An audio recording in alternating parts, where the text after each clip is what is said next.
Estrenamos una serie de entrevistas bajo el título Diálogos del octavo centenario, con la que pretendemos analizar la actualidad a través de los comentarios de personalidades del mundo de las letras y de las ciencias.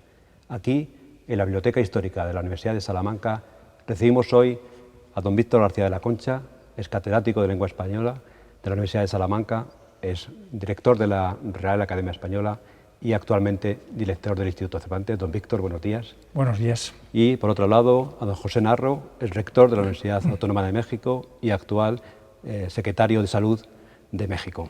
Bienvenido también, buenos días. Muchas gracias, buenos días. A ambos, bienvenidos a la Universidad de Salamanca y gracias por aceptar esta invitación. No es la primera vez que reciben el doctorado honoris causa por una universidad europea o americana, pero ¿qué supone en este caso recibirlo por la Universidad de Salamanca? Pues si tengo el honor de arrancar con esto, decir que para mí es motivo de un profundo orgullo, una gran satisfacción, un gran privilegio el recibir este doctorado honoris causa que me llena de compromiso para seguir trabajando en las líneas en las que yo me he desempeñado profesionalmente, la educación y la salud. Es un gran, gran orgullo. Don Víctor, ¿en su casa? Bueno, para mí es un sueño, porque he venido como catedrático en el año 79, me considero salmanticense de por vida y es efectivamente un reconocimiento que honradamente nunca pude soñar. Y quiero añadir que lo es especialmente porque coincide con el doctorado del doctor Narro, que juntos hemos puesto en marcha un proyecto que sirve a la unidad de la lengua española y un proyecto en el que desde el primer momento ha estado la Universidad de Salamanca implicada, y Salamanca es quien empuja con su tradición y con su fuerza de entrega al servicio de la lengua española lo que es un objetivo de todo el mundo iberoamericano. Por eso, pues, el doctorado honoris causa me llena de satisfacción. Como bien comentaba, 3 universidades, la Universidad de Salamanca, la Autónoma de México y Buenos Aires y el Instituto Cervantes se unen en un gran proyecto internacional que fue presentado en México, además avalado con la presencia de Su Majestad los Reyes de España y refrendado en el último Congreso del Español celebrado días atrás en Puerto Rico. ¿Qué va a suponer el SIELE, ese sistema de evaluación internacional del español, precisamente para nuestro idioma? No es simplemente un sistema de evaluación y de certificación de conocimientos de la lengua. Es eso, pero es mucho más.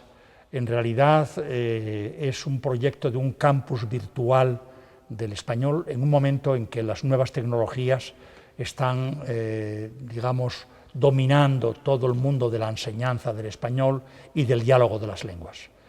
Este proyecto iberoamericano, es decir, el hecho de que la certificación sea respaldada por universidades de América y de España, es nuevo.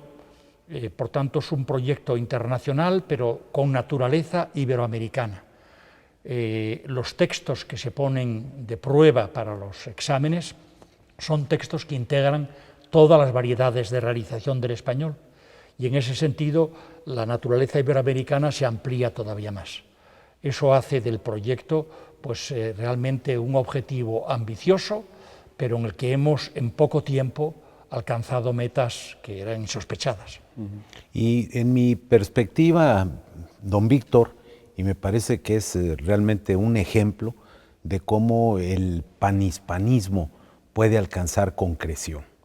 En virtud del trabajo encabezado por don Víctor García de la Concha, aquí presente, hemos sido capaces de ir construyendo este sistema que lo que nos va a terminar dando es efectivamente un sistema internacional de evaluación de la lengua española, este campus virtual, y dentro de ese campus virtual una gran comunidad de amorosos amantes de la lengua española. Precisamente el doctorado honoris causa les ha unido por la defensa del español a lo largo de su trayectoria y de sus carreras. ¿Creen que son conscientes los gobiernos de Europa, en este caso de España, de Latinoamérica, de la importancia, de la influencia económica que tiene el idioma, un idioma que está hablado por más de 500 millones de personas en todo el mundo? Pues hablando con toda honestidad, debe haber diferencias, pero yo no tengo duda de que en España, en México, hay una gran conciencia de la importancia que tiene desde el punto de vista cultural, pero no solo, desde el punto de vista humano, pero no únicamente, desde el punto de vista de las posibilidades de transmisión y de aprovechamiento, esta maravillosa lengua que nos ha tocado a nosotros recibir casi con el certificado de nacimiento, casi con las primeras gotas de vacuna, con la antipolio. Me parece que es maravilloso y estoy convencido que hay un enorme potencial todavía por desarrollar, pero que también hay en muchos gobiernos, en muchas sociedades, una conciencia de la trascendencia. ¿No te parece, Víctor? Sin duda ninguna, sin duda ninguna. Se estudia mucho últimamente el valor económico del español y se ha cuantificado pues, que el 15% del Producto Interior Bruto, por ejemplo, en España. Pero lo que tiene mayor interés es, por ejemplo, en Estados Unidos. La comunidad hispana de Estados Unidos tiene un muy alto índice de valor adquisitivo y ello ha contribuido a una integración social de esa propia comunidad hispana, lo cual incide en la lengua, porque la lengua ya no es una lengua marginal, sino que es una lengua, digamos, de personas que están, digamos, insertas en la comunidad estadounidense en un nivel de clase media o en un nivel más alto. Y eso repercute y se retroalimentan una cosa con otra, de manera que el valor económico del español tiene también implícitamente el crecimiento de la renta de los hispanos que la hablan. El español es la segunda lengua más utilizada también en las redes sociales, en las más importantes, en Facebook y en Twitter. Se comenta también, por otra parte, que no se utiliza muy bien en esas redes sociales, o no son esas, sino en todas las redes sociales, fundamentalmente por los adolescentes, por la juventud. ¿Está usted de acuerdo que eso es así, o realmente hay mucha más leyenda que realidad? Víctor. Bueno, vamos a ver, yo no tengo ese temor. Yo creo que lo que aporta el mundo digital a la lengua es infinitamente superior a los peligros que pueda conllevar el uso, simplemente por la limitación del espacio de escritura, los 140 caracteres, etc. No, mire, aquí en esta biblioteca hay muchos libros medievales, todos ellos están escritos con abreviaturas en cada línea, ¿no? En cada palabra, si me apura. Lo que ocurre es que entonces había una clave para descifrar esas abreviaturas y ahora no la hay, aunque hay algunas que ya se están consolidando como abreviaturas de facto en los tweets, etcétera, etcétera, ¿no? Pero todos sabemos distinguir entre lo que es escribir una carta familiar y escribir una carta oficial. Lo escribimos con distintos estilos. Yo no creo que el peligro esté ahí. El peligro puede estar en la buena o mala educación lingüística de quienes después escribirán digitalmente, ¿no? Ese es absolutamente el tema. Si tenemos niños y jóvenes que reciban una buena preparación durante los primeros años, si tenemos en la propia familia, en la casa, una buena formación, no hay que tenerle miedo a los nuevos instrumentos, a las nuevas tecnologías que demandan concreción por razón necesaria. Probablemente en el futuro, cuando se pueda traducir el pensamiento a un elemento electrónico, va a ser menos factible que se desarrollen esos vicios que son necesarios, pero que no impiden el respeto a la lengua por un lado y la posibilidad de que siga desarrollándose. El rector de la Universidad de Salamanca defiende en muchos foros la necesidad de creación de un espacio iberoamericano de educación superior, similar al proceso de Bolonia que impulsaron las universidades europeas. ¿Creen que es factible este proceso? Si me permite... el que ha sido rector de la UNAM es que hemos trabajado mucho alrededor de esto. La respuesta concreta tendría que ser un sí muy contundente, definitivo. Sí requerimos en el mundo iberoamericano este espacio común para la educación superior. Sí requerimos ponernos de acuerdo en contenidos, en modalidades, en reconocimientos de nuestros grados, en las posibilidades casi al infinito que tienen para intercambiar, para tener presencias, para usar el mundo virtual incluso y aprovecharlo todo el tiempo, para hacer mucho más con lo que ya tenemos. Yo soy un decidido convencido de que este espacio común tiene que fortalecerse, ha venido desarrollándose, pero tenemos todavía un trecho que caminar, y a mí me parece que va a ser extraordinario para todos los que participemos dentro de ese espacio común. Teniendo dos personalidades de su prestigio intelectual y de su influencia en los dos continentes, no puedo desaprovechar la oportunidad de que nos analicen cómo ven la situación actual en sus dos continentes de origen. Don José Narro, Latinoamérica, este viaje reciente del presidente de Estados Unidos, de Obama, a Cuba, Argentina, esa crisis social, económica, política que están viviendo países como Venezuela o Brasil, o esa pujanza económica que están mostrando países como Chile, como México, su país, Perú, Colombia. ¿Cómo ven esta situación? Pues a ver, desde el lado del continente americano, y hablando fundamentalmente sobre los temas de actualidad, yo tendría que decir que nuestra región está viva y está cambiando.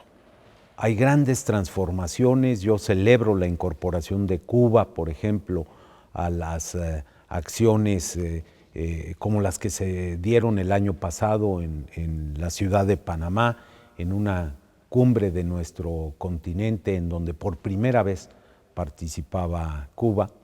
Yo celebro el encuentro que ahí tuvieron el presidente Obama y Raúl Castro, y por supuesto me parece fantástico, extraordinario y muy estimulante para la paz, para la concordia, para el desarrollo, el encuentro, la visita del presidente Obama a Cuba. Creo que no solo se trata de un hecho histórico, porque hacía décadas que Cuba no tenía la presencia de un mandatario de los Estados Unidos, sino por el mensaje que se transmite. Un mensaje que debiéramos todos tratar de multiplicar: la paz, la concordia, la posibilidad de trabajar juntos nuestros países. En la región de América Latina eso es una intención permanente, pero yo soy muy optimista respecto a las posibilidades. Y bueno, mi visión de lo que pasa en Europa seguro la tiene mejor Víctor que yo, así es que le toca a él darla.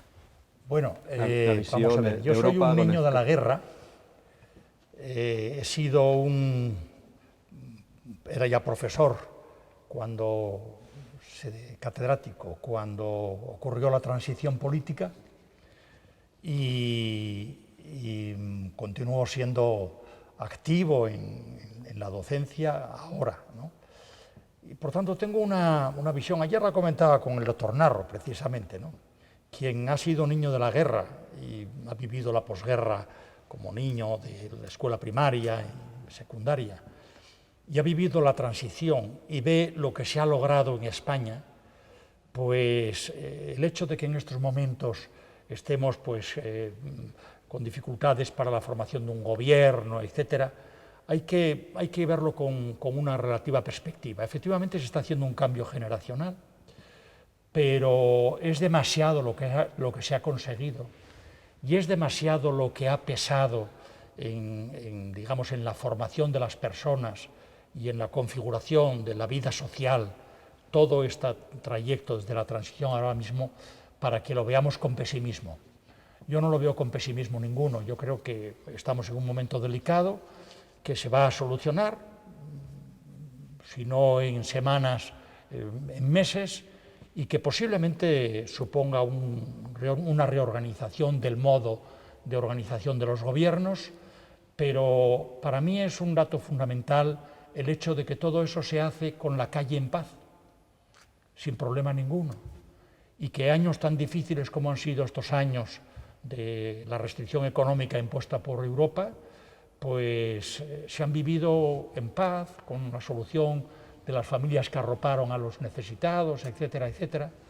Por tanto, yo creo que estamos en un momento de una, no digo nueva transición, de un nuevo modo de organización, pero que nuestro reto, en definitiva, sigue siendo formar parte de Europa, potenciar Europa, hacer más Europa, que eso nos hará, en definitiva, más fuertes. A todos nuestros invitados, ustedes han inaugurado esta serie, pero en el futuro les haremos 3 preguntas siempre fijas para que nos hablen del 8º centenario de la Universidad de Salamanca, que como saben se celebrará en el 2018. ¿Qué puede suponer este acontecimiento para la Universidad de Salamanca? Bueno, estas conmemoraciones, si se preparan bien, pues efectivamente pueden comportar primero una visión histórica no meramente convencional, digamos, de celebraciones, de fastos, sino una visión histórica de lo que ha supuesto en la vida de la universidad los distintos cambios. Yo mañana voy a hablar precisamente de una etapa gloriosa de esta universidad, sumamente gloriosa de esta universidad, por qué se hizo así y qué es lo que eso puede servir, en qué sentido puede servir de ejemplo para lo que hay que hacer. Entonces yo creo que si efectivamente, como se viene haciendo, porque la Oficina del Centenario hizo cosas muy buenas de documentación histórica, si hacemos esta reflexión crítica de lo que fue la historia de la Universidad de Salamanca y el momento en el que estamos, cobraremos fuerzas para saber lo que tenemos que hacer en el futuro. Sí, bueno, yo me sumo absolutamente a esta perspectiva. Creo que cuando hay una efeméride de esta magnitud, además de esta naturaleza, conviene ver al pasado, hacerlo críticamente para entender en qué momento está uno, pero sobre todo con la parte de la prospectiva, ver hacia dónde tiene que caminar la Universidad de Salamanca. Estos 800 años de permanente presencia de la universidad tienen que ser valorados en toda su dimensión. Se trata sin duda de una fecha extraordinaria que puede permitir eso, ver el pasado, entender mejor el presente, pero sobre todo prepararse en la vista de los próximos años. Muchas felicidades a esta universidad y a esta gran comunidad académica de la Universidad de Salamanca. Especialmente como universitarios, ¿cómo imaginan la universidad del siglo XXI? Pues no es fácil, no es fácil. Hay en estos momentos muchos modelos de universidad. Tenemos la Universidad Sajona, tenemos las viejas universidades europeas, la francesa, la germánica, etcétera, la española, y bueno, lo que está cambiando sobre todo es, por un lado, es la tecnología, que afecta sobre todo a todas las ciencias, pero especialmente al campo de las ciencias positivas, y digamos, elegir el modelo que convenga más para afrontar esa etapa, eso es algo que debe someterse a examen. Como sabe, todos los últimos años han estado dominados por proyectos, el esquema Bolonia, bueno, todo eso no hay que adoptarlo como una cosa fija, sino como algo que sirve para ir experimentando cómo las nuevas tecnologías, el reto de las nuevas tecnologías y el apoyo que suponen las nuevas tecnologías deben ir ayudando a configurar la sociedad universitaria. En definitiva, siempre se va a tratar de formación de excelencia y comunicación de esa formación. Y con los personajes de siempre. Y con los personajes de siempre. Con los académicos y con los estudiantes. Que eso es lo que ha hecho la universidad, una institución extraordinaria, Víctor, que en el mundo occidental está próxima a cumplir 1000 años. Lo será Bolonia en 2088. Oxford, que lo será en 2096, y esta extraordinaria Universidad de Salamanca, la de ustedes, y a partir de mañana, o ya pronto, también mía, que cumplirá 800 años. Es un orgullo, es una motivación, y también es esta reafirmación del sentido de una institución social que ha tenido permanencia, que ha podido cambiar como cambian las sociedades, producir parte de los cambios, y yo sí creo, yo soy de los que piensan que la universidad como institución en el futuro seguirá existiendo, y más si tiene ese compromiso social que le ha caracterizado Víctor. Pero siempre como ayuntamiento de profesores y alumnos, porque en definitiva puede tener las modalidades que se quieran, pero siempre habrá los que se han formado y siguen mejorando su capacidad, su conocimiento, su capacidad de comunicación, y los que quieren aprender y quieren formarse. Y formarse no solamente como estudiantes, sino como ciudadanos. Eso es. Como ciudadanos del mundo, ¿no? Eso es. Y eso es el gran reto de la universidad. Y finalmente, ¿qué proyecto, qué idea, qué iniciativa cultural o educativa ustedes incorporarían al programa de actividades del 8º centenario de la Universidad de Salamanca? Hombre, dicho así de pronto es difícil, pero creo que los dos hemos coincidido en subrayar que el centenario debe verse mucho más como profecía que como revisión de historia, que como visión histórica. La historia debe ser la base de reflexión para proyectarse hacia el futuro. Y en ese sentido, en los distintos planos de organización de la estructura de la universidad, en los distintos planos de cómo se configura la formación del profesorado, la constante renovación de la formación del profesorado, cómo se configura, digamos, la mayor capacidad de servicio a los alumnos, etcétera. Esto es lo que a mi juicio debe ser el núcleo de celebración del centenario. Yo también tengo una idea semejante. Debo confesar aquí públicamente que disfruto enormemente mis conversaciones, no tan frecuentes como yo quisiera, porque nos separa un océano, pero nos articulan muchísimos principios y valores.